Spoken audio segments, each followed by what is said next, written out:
اپنے اپنے طور پہ جو کچھ کر سکیں گے وہ ہم کریں گے. یہاں بڑے اچھے لوگ ہیں, بڑا شاندار ماضی میں وہ کام کرتے رہے ہیں. ان لوگوں نے دنیا کے کئی ملکوں میں کام کیا ہے. بڑی اچھی NGO ہے ہوپ فار مین کائنڈ, ان کے ساتھ مل کر ہم کام کر رہے ہیں. میں امید کرتا ہوں کہ پاکستان میں ہم پاکستانیوں کے دکھ کو بانٹنے میں اپنا رول پلے کریں گے اور ہم کچھ ایسا کر پائیں گے جس سے سب کا نہیں تو بہت سارے لوگوں کا ہم دکھ اور درد بانٹ پائیں. اس سے پہلے 2022 میں ہم نے اپنے طور پہ کوشش کی تھی, اب ہم 2025 میں پھر سیلاب آ گیا ہے, اپنی پوری کوشش کریں گے. پاکستان میں بہت سارے دوستوں کو میں نے ایکٹیو کیا ہے اور آپ کو آنے والے دنوں میں وہ ساری ایکٹیویٹی نظر آئے گی جو ہم اپنے سیلاب متاثرین بہن بھائیوں کے لیے کرنے جا رہے ہیں. تو میری گزارش ہے جو لوگ یہاں پہ موجود ہیں مانچسٹر میں اور آس پاس, یہ لوگ تیاری کر لیں اور شام کو 7 بجے سے لے کے 10 بجے تک ہم سب اکٹھے ہوں گے اور پاکستانیوں کی مدد کے لیے فنڈ ریزنگ کریں گے. تو آپ سب اس کا حصہ بنیے اور اپنا کردار ادا کیجیے. اللہ تعالیٰ آپ سب کی ایفرٹ کو قبول فرمائے. اس کے بعد اتوار کو ہم لوگ بریڈ فورڈ میں, یہ اس کو منی پاکستان بھی کہتے ہیں, بہت بڑی تعداد میں پاکستانی وہاں پہ رہتے ہیں, تو بریڈ فورڈ میں جو وینیو ہے اس کا اعلان کر دوں گا نیکسٹ ویلاگ میں یا اس سے اگلے ویلاگ میں. تو بریڈ فورڈ میں ہم ایک پروگرام کرنے جا رہے ہیں اتوار والے دن, اسی طرح شام کو 6-7 بجے سے لے کر رات 9 بجے تک, تقریباً 10 بجے تک ہم وہاں پہ بھی ایک پروگرام کریں گے. اتوار ہے تو ہم کوشش کریں گے کہ 6 بجے شروع کریں اور 9 بجے ختم کریں. تو وہاں جو ہے پاکستانیوں سے اپیل ہے بریڈ فورڈ میں وہ وہاں پہ آئیں اور آ کر سیلاب متاثرین کی مدد کریں اور اس سلسلے کا حصہ بنیں. تو یہ ناظرین فلڈز کے حوالے سے ہماری ایک درخواست ہے پاکستانیوں سے, اور پاکستان میں میری بہت سارے پاکستانیوں سے جو لوگ میرے ساتھ پہلے کام کر رہے تھے وہ بھی, اور جو نئے لوگ والنٹیئر کرنا چاہتے ہیں ان لوگوں سے درخواست ہے کہ ہماری ٹیم کا حصہ بنے. اور آنے والے دنوں میں ہم کچھ نمبرز بھی دیں گے, کچھ لوگوں سے رابطہ بھی کروائیں گے اور اپنی ٹیم کو بڑا کریں گے, کیونکہ بڑی مصیبت ہے اور اس سے آپ 1-2-4 دن میں نمٹ نہیں سکتے. یہ معاملہ مہینوں تک چلے گا اور کئی مہینوں تک آپ کو مدد کرنی پڑے گی. یہاں پہ جانوروں کو جو ہے وہ چارہ چاہیے, انسانوں کو جو ہے وہ سائبان چاہیے, پہلے شیلٹر دیا جائے, بستر دیے جائے, سہولیات دی جائے, کھانا دیا جائے, پھر راشن دیا جائے تاکہ وہ خود پکا سکیں. جانوروں کو اور انسانوں کو زندہ رکھنا پہلا چیلنج ہے. اس کے بعد جب ان کو واپس ان کی زمینیں مل جائیں تو انہیں کھاد فراہم کی جائے, انہیں بیج فراہم کیا جائے فری آف کاسٹ, تاکہ یہ دوبارہ سے فصلیں لگا سکیں. جہاں ہم مدد کر سکیں لوگوں کا گھر بنانے میں وہ بھی ہم کوشش کریں گے. ڈیپینڈ کرتا ہے کہ پاکستانی کتنا زیادہ بڑھ چڑھ کے اس سلسلے کے اندر حصہ ڈالتے ہیں. ناظرین, الیکشن کمیشن آف پاکستان نے پنجاب کے جو 9 حلقوں میں ضمنی الیکشن ہونے جا رہا تھا اس کو روک دیا ہے, اور اس کی ایک بڑی وجہ یہ بھی بتائی جا رہی ہے کہ پاکستان تحریک انصاف نے وہاں پہ بائیکاٹ کر دیا تھا. اب کیونکہ بائیکاٹ ہے تو اس کی وجہ سے وہاں پہ ویسے بھی بائیکاٹ کے بعد الیکشن تو رہا ہی نہیں, اب تو ون سائیڈڈ الیکشن ہے. PMLN جو ہے انہی کو جتوانا ہے, تو وہ اپنے امیدوار کا اعلان کریں اور الیکشن کروانے کی ضرورت ہی کوئی نہیں ہے. بس صرف اعلان کر دیں کہ یہ ہمارا امیدوار ہے اور الیکشن کمیشن کو چاہیے اس کو نوٹیفائی کر دے کہ یہ MNA بن گیا ہے. الیکشن کی تو ضرورت ہی نہیں ہے. یعنی اگر 10 ووٹوں کے مقابلے میں 1000 ووٹ بھی پڑ جائے پاکستان تحریک انصاف کو تو جیتنا تو 10 ووٹوں والے نے. یہ تو الیکشن کمیشن آف پاکستان کا اور پاکستان کی اسٹیبلشمنٹ کا طے شدہ فارمولا ہے. ایک بھی ضمنی الیکشن انہوں نے تحریک انصاف کو نہیں جیتنے دیا. تو طے شدہ فارمولے کے مطابق اگر 1 لاکھ ووٹ بھی پاکستان تحریک انصاف کا بندہ لیتا ہے تو اس کے مقابلے میں 5000 ووٹ لینے والا PMLN کا جیت جائے گا. یہ تو سیٹ پیٹرن ہے اور یہ ضد ہے پاکستان کی ملٹری اسٹیبلشمنٹ کی اور پاکستان کی جو اس وقت الیکشن کمیشن کے اندر بیٹھی ہوئی شخصیات ہیں ان کی, اور وہ یہی کر رہے ہیں. ہم یہ بار بار ہوتا ہوا بھی دیکھ رہے ہیں. ملتان میں ناظرین سیلاب سے بہت تباہی آئی, میں آپ کو یہ بتانا بھول گیا. وہاں پہ بہت سارے آموں کے باغات, بہت ساری فصلیں, کھیت, لوگوں کی آبادیاں جو زیادہ بلندی پر نہیں تھی وہ ڈوب گئی ہیں. بہت نقصان ہوا ملتان میں. اس کے علاوہ جو مظفر گڑھ کا علاقہ ہے وہاں پہ لگاتار نقصان ہو رہا ہے. ایک اور میں نے آپ کو ایریا بتایا تھا دریائے توی کے اس طرف, تو وہاں اب کچھ ٹیمیں ہماری پہنچی, انہوں نے بتایا کہ واقعی وہاں پہ حالات خراب ہیں اور ابھی تک وہاں حکومت کی رسائی نہیں ہے. بیشتر علاقوں میں حکومت نے کوئی کام نہیں کیا. حکومت کی کیپیسٹی بھی کم ہوتی ہے, لیکن یہاں پہ اس حکومت کی کیپیسٹی کم ہونے کے باوجود انہوں نے کام کیا ہی نہیں. دیکھیں حکومت کرتی کیا ہے, حکومت کا طریقہ کار یہ ہوتا ہے کہ آپ کی جتنی کم کیپیسٹی ہے آپ اس کے اندر زیادہ کام کرنے کی کوشش کرتے ہیں, پہلی چیز. دوسرا, آپ اپریشیٹ کرتے ہیں باقی سارے گروپوں کو, NGOs کو اور تمام لوگوں کو, عوام کو, کہ آپ آئیں اور آ کر آپ اس کار خیر میں اپنا حصہ ڈالیں. حکومت کو اس سے کوئی سروکار نہیں ہوتا کہ کس کا تصویر لگ رہا ہے, کس کا نعرہ لگ رہا ہے, کیا ہو رہا ہے. حکومت یہ دیکھتی ہے کہ فیسیلیٹیٹ کیا جائے عوام کو. عوام کو کھانا ملنا چاہیے, شیلٹر ملنا چاہیے, ان کا خیال رکھا جانا چاہیے, جانوروں کو بچایا جائے, میڈیکل کیمپس لگنے چاہیے. تو حکومت ہمیشہ فیسیلیٹیٹ کرتی ہے تمام تنظیموں کو. ماضی میں ہم یہ ہوتا ہوا دیکھتے بھی رہے لیکن اس مرتبہ ہم عجیب چیز یہ دیکھ رہے ہیں کہ حکومت نہ صرف خود کام نہیں کر پا رہی، وسائل تو محدود ہیں لیکن قابلیت بھی نہیں ہے، حکومت خود کام نہیں کر پا رہی، اور جو لوگ کام کرنے کے لیے آ رہے ہیں ان کو بھی منع کر رہی ہے، ان کو روک رہی ہے کہ اگر کام کرنا ہے تو حکومت آپ کو بتائے گی کیا کرنا ہے، اور حکومت جو ہے اس کے اندر اہلیت ہے نہیں، پھر وہ چاہتے ہیں زبردستی فوٹو لگایا جائے مریم نواز کا، اب اس کو لوگ پسند نہیں کرتے، تو اس ایک ضد کی وجہ سے انہوں نے کافی زیادہ لوگوں کو، این جی اوز کو، جو فلاحی کام کرنے والے ادارے ہیں انہیں مایوس کیا اور ان کو پریشانی میں ڈالا، خاص طور پہ وہ ادارے جو بیچارے چھوٹے ادارے ہیں، چھوٹے پیمانے پہ کام کرتے ہیں، ان کو تو انہوں نے بہت زیادہ پریشان کیا ہے۔ ناظرین، موجودہ نظام کے بارے میں نواز شریف صاحب کیا کہتے ہیں، یہ بڑے مزیدار انکشافات ہیں جو خواجہ آصف صاحب نے کیے ہیں۔ خواجہ آصف صاحب کہتے ہیں کہ میاں نواز شریف صاحب جو ہے نظام کے تسلسل سے بالکل متفق ہیں، اور اس جو ہائیبرڈ نظام ہے اس میں نواز شریف صاحب کو کسی قسم کا کوئی اعتراض نہیں ہے۔ دیکھیں، اب وہ لوگ جو یہ چورن بیچتے ہیں کہ نواز شریف کے اندر لاوا پاٹنے والا ہے، وہ لوگ جو یہ کہتے ہیں کہ نواز شریف صاحب جو ہیں وہ اپنے دل میں راز چھپا کے بیٹھے ہیں، وہ یہ کر دیں گے، وہ کر دیں گے، آنے والے دنوں میں وہ متحرک ہو جائیں گے، وہ بہت ساری چیزوں سے پردہ اٹھانے والے ہیں، وہ سارے لوگ ذرا سوچیں کہ نواز شریف صاحب خواجہ آصف صاحب سے کیا کہلوا رہے ہیں۔ خواجہ آصف بتا رہے ہیں کہ نواز شریف صاحب بالکل راضی ہیں، بالکل مطمئن ہیں اور بالکل متفق ہیں جو اس وقت ہائیبرڈ نظام چل رہا ہے اس سے۔ ہائیبرڈ نظام کہتے ہیں دوگلے کا، ہائیبرڈ کا جو مطلب ہوتا ہے وہ دوگلا ہوتا ہے، تو ایک دوگلا نظام چل رہا ہے پاکستان میں، یعنی سٹیئرنگ پہ کوئی اور بیٹھا ہوا ہے اور پیچھے سے سٹیئرنگ کو ہلا کوئی اور رہا ہے۔ کٹ پتلی حکومت چل رہی ہے پاکستان میں، ان کی ڈوریاں کسی اور کے ہاتھ میں ہیں، وہ سب جانتے ہیں ملٹری اسٹیبلشمنٹ کے ہاتھ میں۔ تو نواز شریف صاحب اس سے خوش ہیں، راضی ہیں، انہیں کوئی دقت یا پریشانی نہیں ہے، خواجہ آصف صاحب نے یہ بتایا۔ اب اس میں سوال کیا گیا اینکر کی جانب سے کہ کیا نواز شریف گیو اپ کر چکے ہیں کیونکہ ووٹ سے عمران خان کا مقابلہ کرنا مشکل ہے۔ تو اس پہ خواجہ آصف کہتے ہیں کہ معیشت، فوج، خارجہ پالیسی کامیاب چل رہی ہیں تو ایک چیز کے لیے دوسری چیز کو وقتی طور پر پیچھے چھوڑا جا سکتا ہے، یعنی ان کا کہنے کا مطلب یہ ہے کہ معیشت بھی ٹھیک چل رہی ہے، فوج بھی ٹھیک چل رہی ہے، خارجہ پالیسی بھی ٹھیک چل رہی ہے، لہذا اگر سیاست ٹھیک نہیں چل رہی ہے، لوگ ہمیں پیار نہیں کر رہے تو دفع کرو فی الحال، یا جو سویلین سپرمیسی یا ووٹ کو عزت دو کا نعرہ تھا، اگر ہم اس کی عزت نہیں کر رہے تو دفع کریں فی الحال، یہ چیزیں چلنے دیں۔ تو ان تینوں چیزوں پہ ہم بات کر لیتے ہیں۔ نمبر ایک تو معیشت پاکستان کی جیسے چل رہی ہے پورا پاکستان جانتا ہے، کسی آدمی کا کاروبار نہیں چل رہا، کوئی پاکستان کے اندر سرمایہ کاری کرنے کو تیار نہیں ہے، پاکستان کے اندر جن لوگوں کا کاروبار تھا وہ بھی ٹھپ ہو گیا، کسان کی معیشت برباد ہو گئی، پاکستان میں غربت کی شرح جو ہے وہ لگ بھگ 50% تک پہنچنے والی ہے، اس سیلاب کے بعد تو اس سے بھی زیادہ بڑھ جائے گی، بے روزگاری کی شرح پاکستان میں بڑھ گئی ہے، لوگ پاکستان چھوڑ کر باہر جا رہے ہیں، تو معیشت تو ٹھپ ہے، سب جانتے ہیں، کک نہیں انہوں نے معیشت کا کیا۔ تو ایک چیز تو یہ ہے، فوج کے بارے میں انہوں نے کہا فوج ٹھیک چل رہی ہے، صحیح سمت میں کامیابی جا رہی ہے، وہاں پہ فوج کی واحد کامیابی جو ہے وہ پاکستان ایئر فورس نے انڈیا کے طیارے گرائے، یہ بڑی کامیابی، چھوٹی بات نہیں ہے، اس پہ جتنا اپریشیٹ کیا جائے وہ اچھی بات ہے۔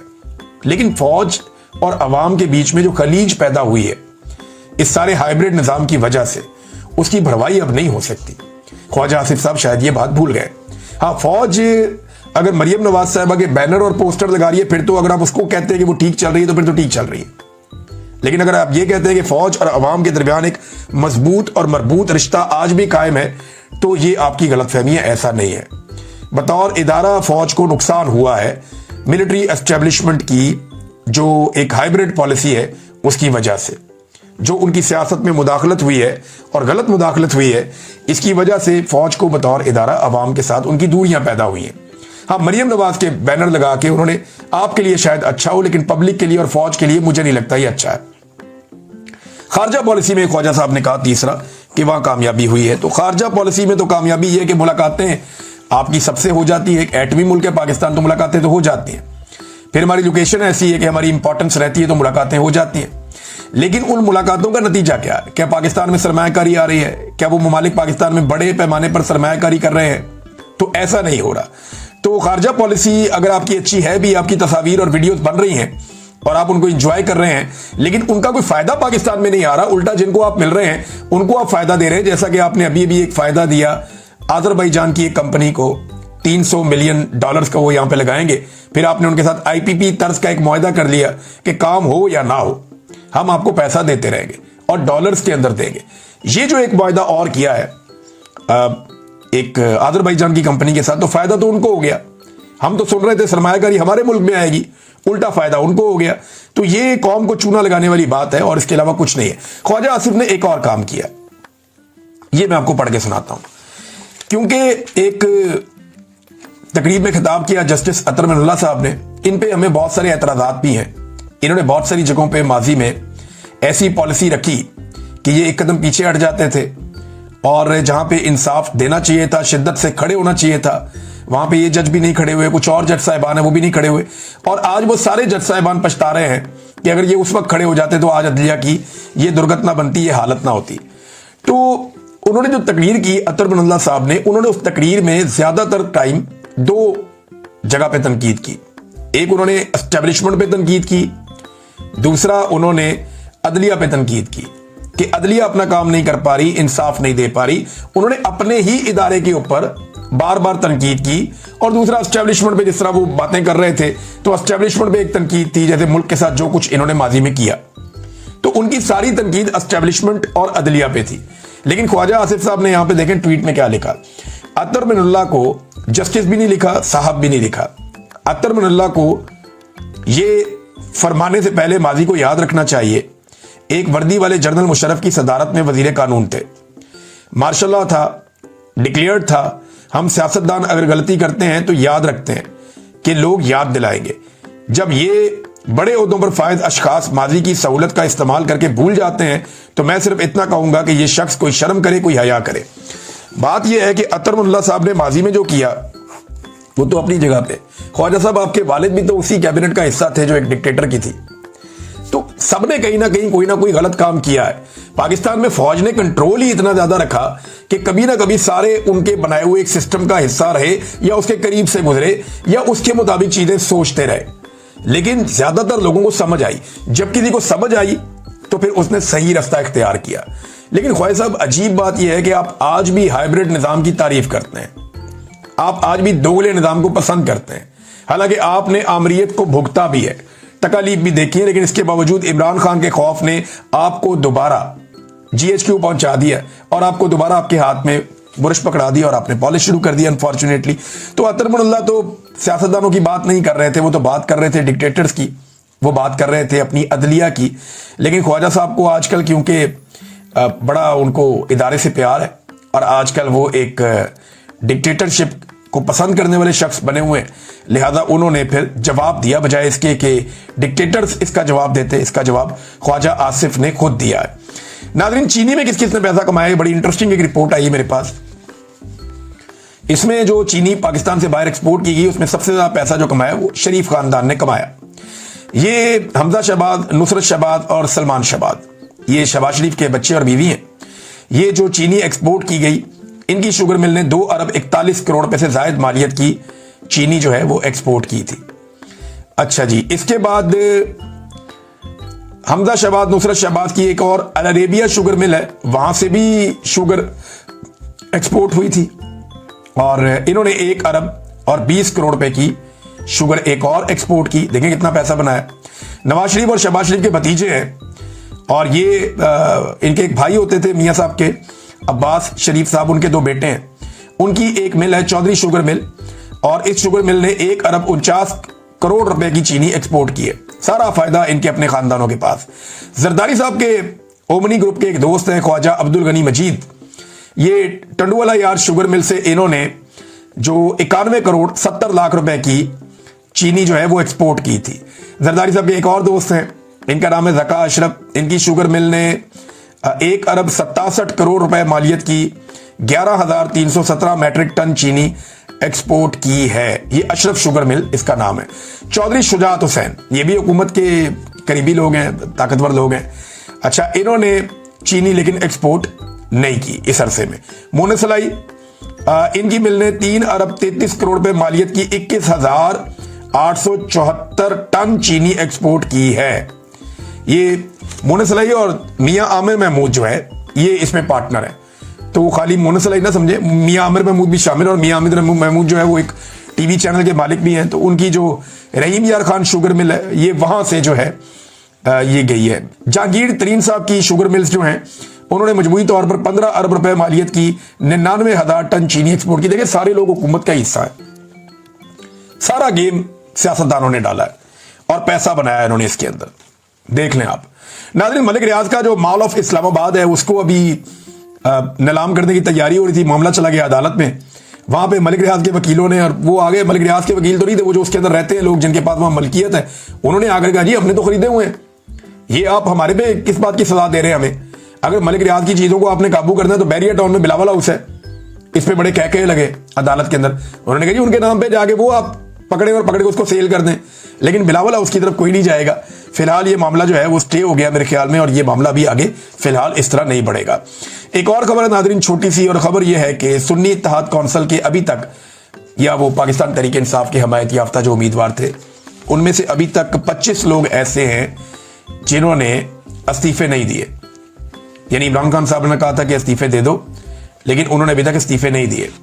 ان میں جو سلیم رحمان صاحب ہیں, سہیل سلطان, محمد بشیر خان, محمد نواز خان, محمد عاطف, شیر علی ارباب, ذوالفقار علی, نسیم علی شاہ, شیر افضل خان, محمد مبین عارف, اسامہ احم میلا اور محمد مقداد علی خان, غلام محمد, علی افضل شاہی, محمد سعد اللہ, عمر فاروق, محمد ریاض فتیانہ, محمد محبوب سلطان, سردار لطیف کھوسا اور عائشہ نذیر, میاں غوث محمد, محمد معظم علی, فیاض حسین, انبر مجید اور خواجہ شراز. یہ وہ لوگ ہیں جنہوں نے ابھی تک عمران خان صاحب کے کہنے کے مطابق قائمہ کمیٹیوں سے استعفے نہیں دیے. اب تک کے لیے اتنا ہی. اپنا خیال رکھیے گا, اپنے اس چینل کا بھی. اللہ حافظ.